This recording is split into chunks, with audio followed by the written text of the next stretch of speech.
Sulla costa occidentale della Sardegna, dove il mare ha scavato la roccia con pazienza millenaria, esiste un arco naturale che sembra sospeso tra acqua e cielo. È Sarchittu, una scultura di pietra modellata dal tempo, dal vento e dalla forza incessante del Mediterraneo.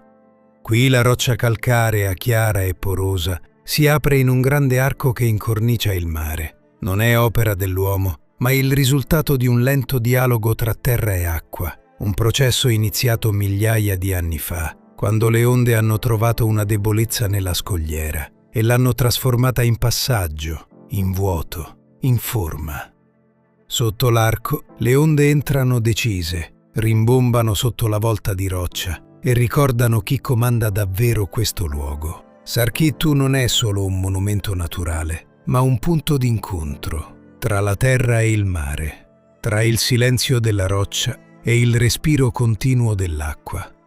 Attorno la costa si presenta aspra e sincera, nessuna sabbia, nessuna protezione artificiale, solo scogli levigati, fenditure, superfici scolpite dall'erosione. Un paesaggio che non cerca di piacere, ma di raccontare. Visto dall'alto, l'arco appare come un varco naturale, una porta aperta sull'infinito, un segno evidente di come la Sardegna non sia solo un'isola da osservare, ma un territorio da comprendere.